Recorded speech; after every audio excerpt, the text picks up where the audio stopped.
Hello, and welcome to another episode of Same Page. My name is Sarah Simagist. And I'm Lynn also Magist. Today we have two awesome guests with us. We have Karina Guzman and Dave Wallace here with us. They're a powerhouse, in my opinion, in real estate investing in Ottawa.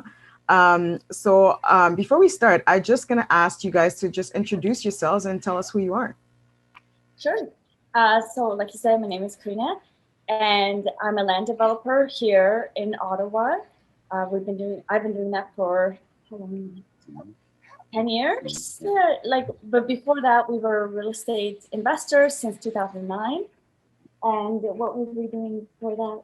Oh gosh, 2009. 2009. We were trying to get into real estate investing. That's what we were trying to. Setting ourselves up buying and holding, setting ourselves up for a position where Karina can move full time into real estate investing and start moving her career forward and get out of the rat race of cubicles and bosses we don't like. Okay, that's very nice. So, what was it about real estate investing that appealed to you guys and was, I guess, the catalyst or something that you could use as a vehicle to get out of the 9 to 5 and the whole rat race? Yeah, for me, it was, I always liked real estate. In 2009, when I bought my first home, I loved the experience, and I kind of I just liked it. And because when I initially bought my first house, I was renting all the rooms. So I got used to becoming a landlord in that way. I just threw myself to do it. And then I realized how you can get other people to pay a mortgage through that experience. Yeah. And then I had money to grow like that way. So we quickly realized that by getting others to pay the mortgage, then we could create the wealth. So we replicated that, and then by 2005, we still are in the corporate world. The corporate world. Okay. So by 2005, I started getting very unhappy, like with my work. I had a great job and all that, but it was just very not uh, fulfilling for There me. you go. Yep. So in 2005, we had our second son, Mm-hmm. and I'm sorry, I'm getting my dates wrong. 2015, So by the way. Don't worry. 2015. I don't know why I keep saying 2005. Yeah. I thought I'd let it roll. It was ringing. It was rolling. I didn't want to stop her. She was rolling. So I just thought I'd let it go.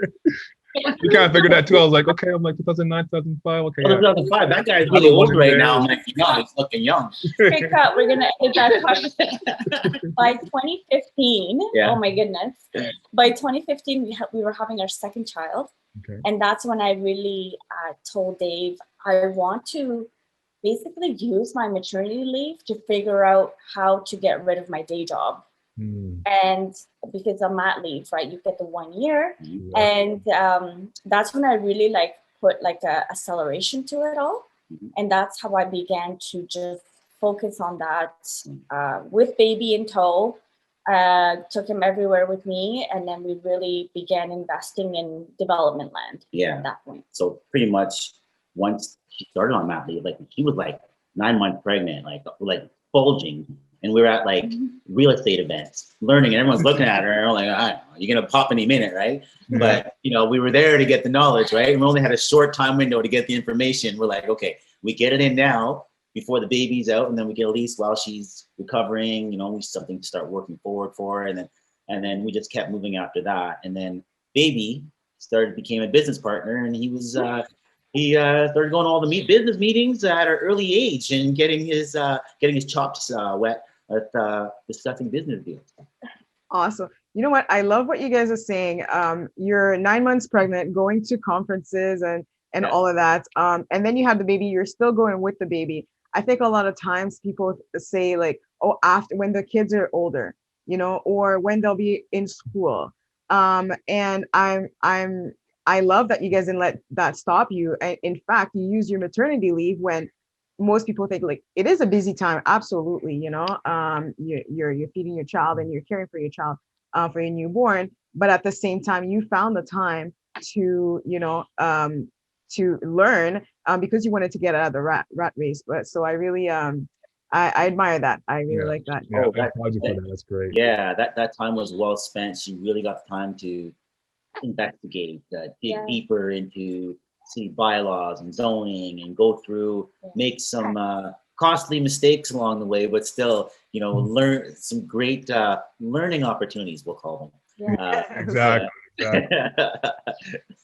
Tell me about one of the biggest mistakes you've made, because I think a lot of people talk about the wins. What is one mistake that you have made? I think a lot of people would like to hear that, because then when you make a mistake, you're like, okay, I'm not the only person making mistakes out there. I think one of my biggest mistakes was when I first initially got into land development.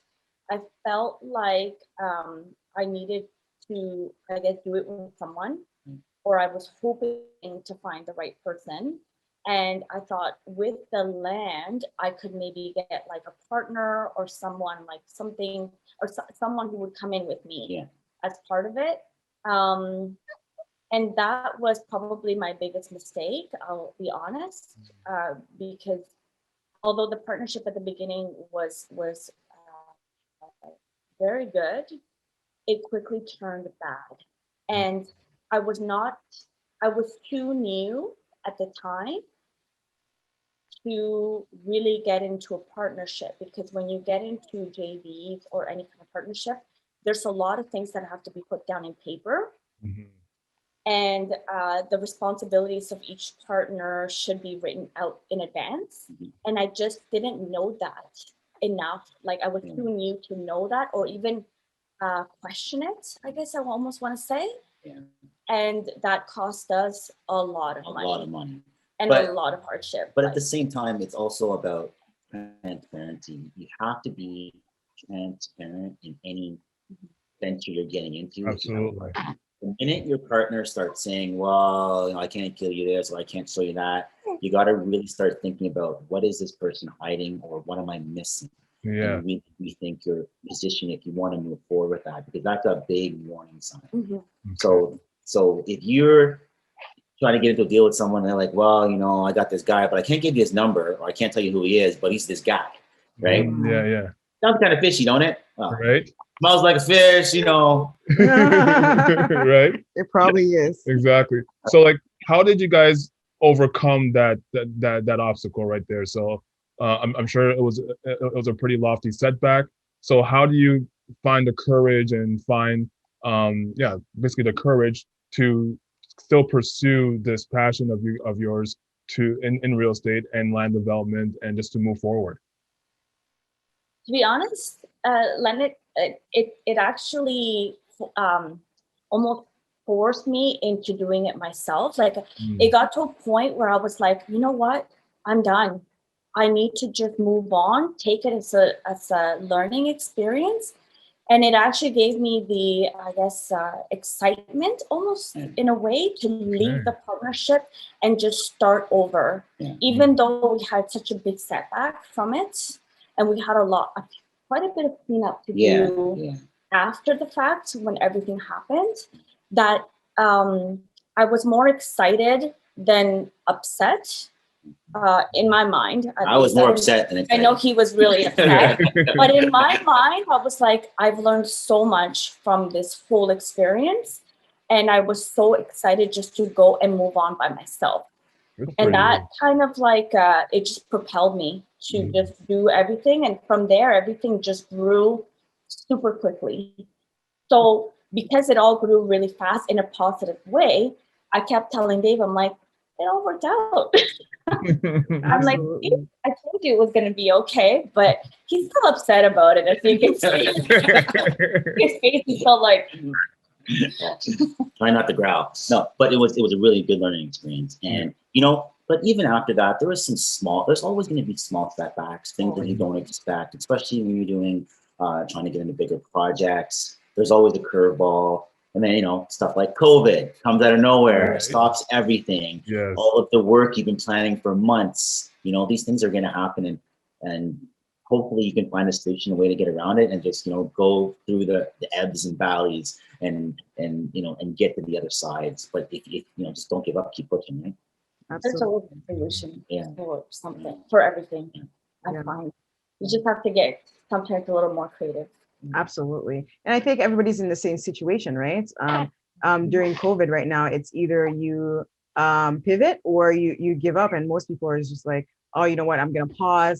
So I think the go-getters are really pivoting in this time. One thing that I really wanted to know is why land development? Because you don't hear a lot of people that are into real estate that go into land development.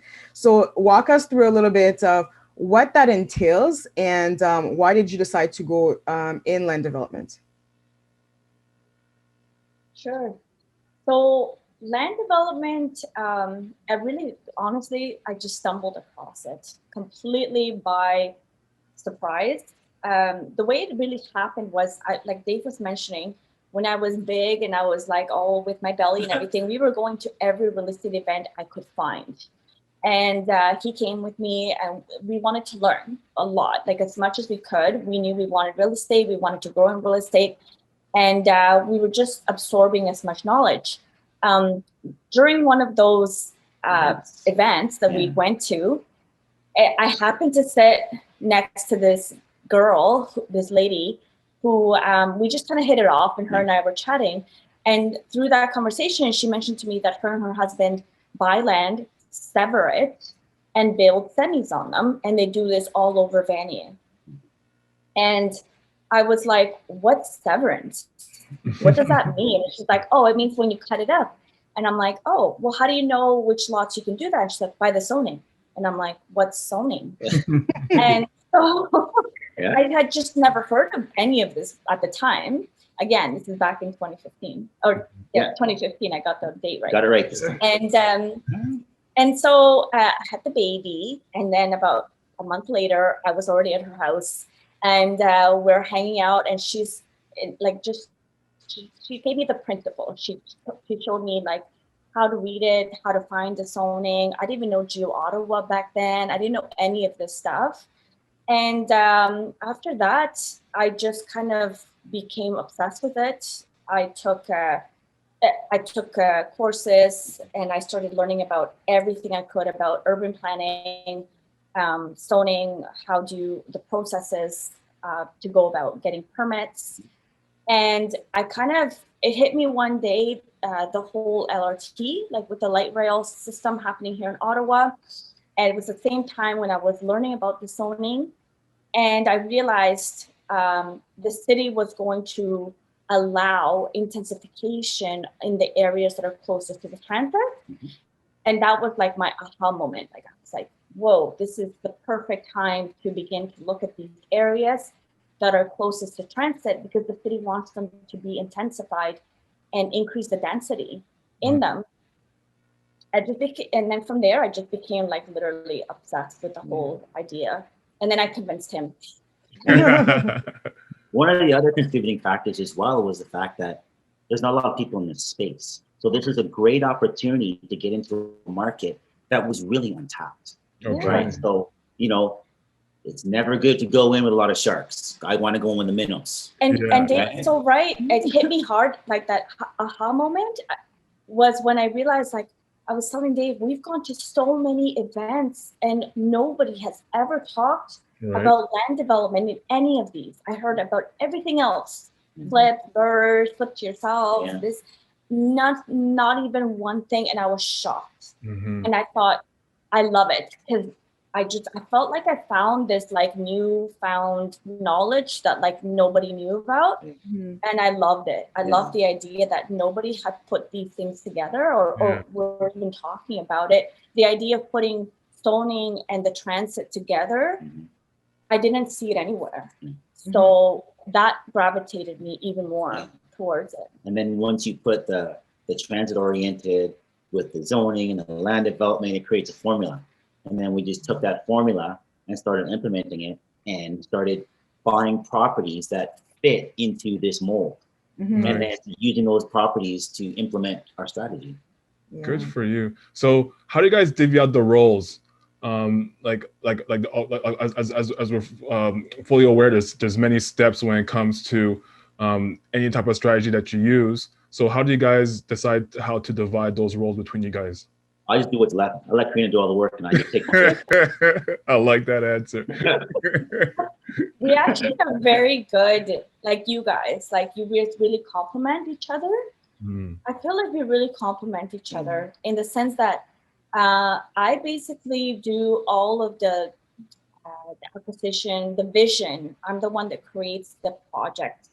I can source them. I know how to analyze it and put a project together. And then I have my team, right? My team is really what makes it happen. I'm just kind of the vision. I put together the concept and the idea, the vision of how this project will happen. Once we acquire the property, that's all Dave. Like, we put the deal together. I negotiate the purchase price, and we do all of that with the investors and the seller, of course. But once we acquire the property, that's all Dave. He takes care of everything to do with that, with the properties. I don't go there. And also, I'm involved in, getting investors and recruiting investors and getting people on board to see where we're going and trying to help close deals in some regard. But I leave all the paperwork to her, and I do the muscle. Yeah, and he's the guy. So just to let you know, our properties all have our lots all have properties on them. They could be like a duplex or a triplex. There's something there.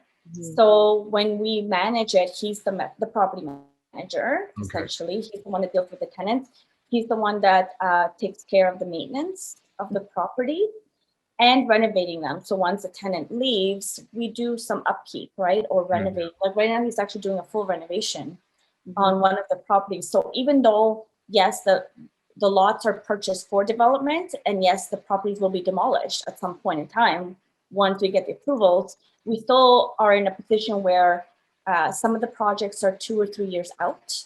So you still have to do the upgrades and fix a little bit so that we can tenant them and they're still comfortable and they're safe for our tenants. So that's and in some cases, we try to maximize the profit from the land by coming up with creative solutions to generate more income on that property. And that's all him. So that's the kind of, that's what we have to do sometimes, because, if a business is running the exact same way all the time and it's not being profitable, maybe it's time to change the model to something that is profitable. So just coming up with a simple solution that, thinking outside the box, come up with something that no one's thought about, bang, you generate income right away. And now it goes from a cash deficit to a cash positive. Right. So give us some examples as to like one of the things that you had to add to create more revenue. No problem. So in one of the projects, we had this huge lot. The house is on the front, this huge backyard.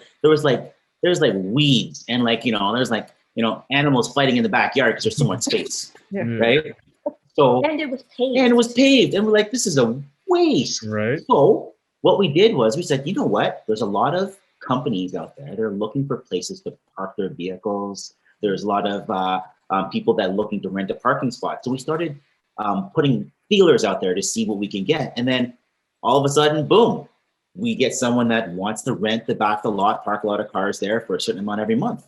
And we say, all right, no problem. So to try to separate the lot a little bit, so I put in a fence. So we put up a huge fence in the backyard, put up a security system, and now bang, it's tenanted. Now I'm getting income every single month without just one little idea. Now I make what I make from one rental, from not getting that property up to keep, and that's it. A little bit of security, a little bit of fence, bang, income. Nice. Yeah, you're absolutely right. Sometimes you have to get creative, especially now in Ottawa. The prices are a little bit higher. So if you're gonna buy it to hold for a long term and eventually, do all your due diligence in order to develop that land for somebody else, then you really have to cash flow at that point. You can't be in a deficit. You'd be surprised how many people are looking for somewhere to park their Winnebago or their 20-foot trailer or whatever. People are calling you with crazy, outlandish things. So there's always little ways you can do to generate some cash. You know, you have a couple parking spots. Well, you know, $50 a month is still $50 a month. Exactly. Absolutely. That's exactly what we did actually with one of our what we have a triplex where basically we rent the parking, so it's $50 a month. If you don't have a car, if you do have a car, then you can rent it obviously with the apartment, but if you don't, then like we rent it out to somebody else. It's not sort of like, free. Yeah. And there's a garage you can use storage. There's so many ideas that I've heard other people have implemented in order to cash flow in this city. Yeah. You know, opportunities there. You just have to be willing to go get it, right? Yeah, Exactly. absolutely. One thing that I wanted to mention is that on your social media, Karina, I recently saw that you have, as I think it's a 35 units that you're developing to sell it off. Is that correct? Yeah, it's a 45 unit. So yeah. it's a 6-story, 45 unit apartment building Mhm. that is transit oriented. So ever since I kind of had that aha moment, we focused mainly on transit oriented development. And that just basically means the areas, lots that are closest to transit, usually walking distance, that are meant for intensification. And the reason why we do that is because it's essentially a lower risk in the sense that the city is very supportive of it. It's already stipulated it. There's even some plans that the city has already put out in advance to show or indicate the areas that they would like to be intensified. And this is not just in Ottawa. These are plans that are set out in pretty much every municipality, where the city is always planning growth, right? Or how they intend for growth to happen in the city. So what we do is we follow these plans. We follow the plans to the T. Like I just literally follow exactly their specifications, what they want. I don't really push the boundaries too much on it, at least not yet. I'm not there yet. I'm not that kind of developer yet, but I follow it, and it just turns out that some of the times we can find some gold mines in these locations.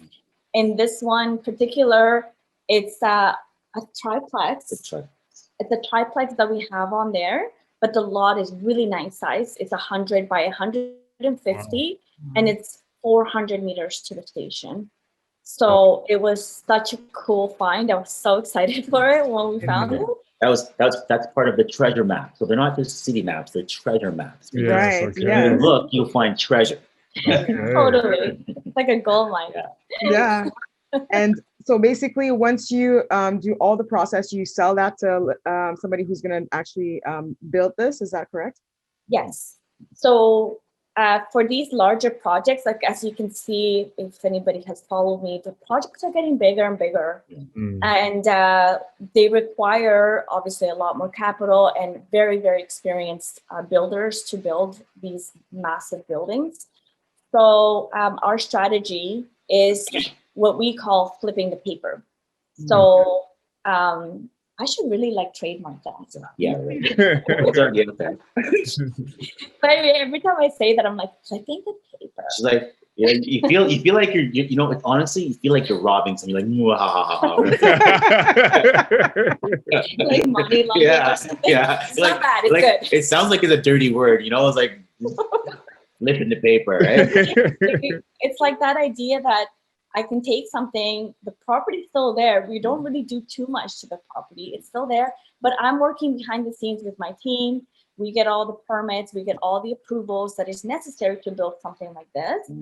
And once the city gives us the permits and all of the approvals that come with the permit, I flip that to a buyer, and the buyers are construction people who are only in construction. And you know, they're anywhere between like a smaller infill developer, I should say, or a mid developer or much more experienced developer, depending on the scale of the project, of course.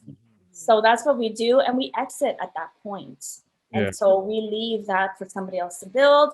There's still enough margin for profit in there. Meat on the bone. Exactly. Yeah, for everybody to eat, right? Yes. Exactly. That's very smart. That's very smart. Well, you have to, right? If we're not giving an opportunity for someone else to make money, then they're not gonna buy it. Not gonna buy it. If there is no profit for them, Right. they're not going to buy it. So of course, we do all of our analysis up front Yeah. with the numbers, and we know what our exit will be and how much profit will be left for the developer to take on roughly. Yeah. And it's actually really worked out well, Sarah, because I find like a lot of my my network of construction people and builders and developers who buy our projects, they're happy to buy it because I've done the work that they don't want to do. They don't want to deal with the city. They don't want to deal with the headache. They don't want to deal with the years that it takes for some of these approvals to come in. So they love that, and I love that because they want to do the construction and I don't. So it turns out to be a really nice synergy for all of us. Yeah. And that way we can keep it rolling. Yeah, and as Karina mentioned, it's not.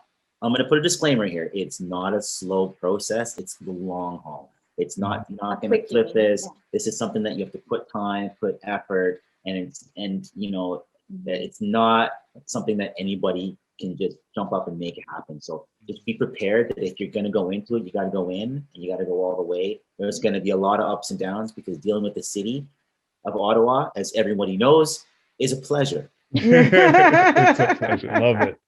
Yeah, I absolutely love it. Are your kids involved? I know they're young. Are they involved in any sort of like, do they go with you guys to properties and things? Oh my God, yeah, they're cutting the grass. They're my maintenance crew. Yes, I love it. I like it. Get them young. My daughter cutting the grass. You know, some of them are martial arts. We go when we do demolition day, when we're fixing the unit. I'm like, kick that wall down. You know, take the hammer, break this thing. They love it. Right? Yeah. So they totally love it. We always walk them through the properties. They understand about when we get rollover tenants or we're getting new tenants in there. I'm always showing them my floor plans. Like some of these architectural plans, they're humongous. They're really, really large pieces of paper. Yeah. And we go through the rooms together and they like to even use their Lego and they do their Lego plans. Their own that is great. How they want their house or their property to look like. They're already planning. Yeah, they're already planning our next house, so they know exactly what they want. They just, we're just waiting for them to tell us where the property is, so we can put the house. That's amazing. You know what? I love hearing that stuff because I believe when it comes to, of course, as parents, you want to pass down something to your kids. You want to instill them with some values and some ethics. You want share with them your wisdom, but you guys are exposing them to so many things that a lot of kids don't have the privilege of getting, right? And because of that, they're like steps and bounds ahead of most other kids when it comes to developing that creative or entrepreneurial spirit at a very young age. And you know what? You're so right, Leonard, because it's getting them outside of normalcy. Yes. Like that, like I only go to school or this and that.